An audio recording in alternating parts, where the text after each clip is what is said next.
आप सभी को मेरा नमस्कार। मैं अपनी कक्षा 5वीं।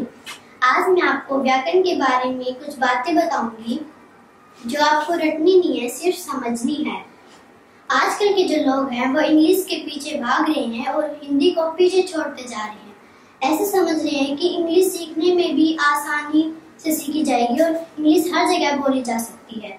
ऐसा नहीं है, क्योंकि हिंदी हमारे लिए बहुत जरूरी है और हिंदी हमारी राजभाषा है। और जो हिंदी भाषा है वो हमारे देश में सबसे अधिक बोली जाने वाली भाषा है। आज का जो हमारा विषय है वो है भाषा, व्याकरण, लिपि। अब आप मुझे देख लीजिए, मैं आपको इतनी छोटी सी उम्र में भी होकर आपको समझा रही हूँ, क्योंकि मैं रट नहीं रही हूँ, सिर्फ समझ रही हूँ। अगर मैं अभी तक रटती मिलती तो मैं मेरी क्लास में मिलती, ना कि यहाँ पे खड़ी होती। तो चलिए अब हम करते हैं सबसे पहले भाषा। मैंने एक लाइन ली है, वह कल मोहन के नए घर पर खाना खाने गया था। तो मैं वहां पे गई थी, तो मैं मेरे विचारों का आदान प्रदान ही कर रही हूँ और आप मुझसे पूछोगे, मैं उसका जवाब दूंगी। वो भाषा ही तो हुआ। बिल्कुल ही आसान है, सिर्फ उसको समझने की जरूरत होती है, ना कि रटने की। हमारे मन के विचारों का आदान प्रदान ही भाषा कहलाती है। सबसे पहले मैं आपको एक उदाहरण दे देती हूँ। अध्यापक ने लिखवाया, फिर बच्चों ने लिख लिया। फिर अध्यापक ऐसे बोले कि कल इसको याद कर लेना। फिर बच्चों ने वो रटा, फिर बार बार रटे, फिर अगले दिन आए तो फिर से वैसे ही। हमें सिर्फ उसको समझने की जरूरत होती है, ना कि रटने की।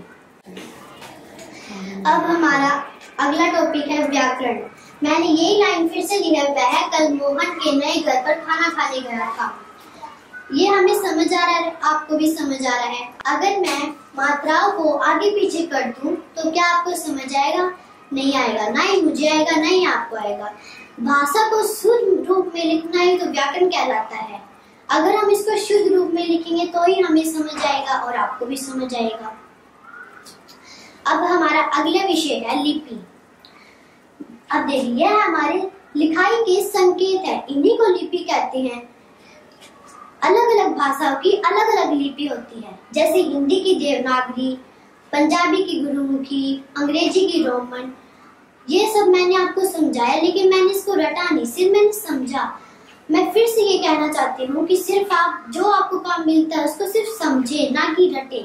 आप मुझे कमेंट में लिखकर बताएं कि आपको मेरा वीडियो पसंद आया, और मैं व्याकरण के बारे में तरह तरह की वीडियो डालती रहूंगी। धन्यवाद।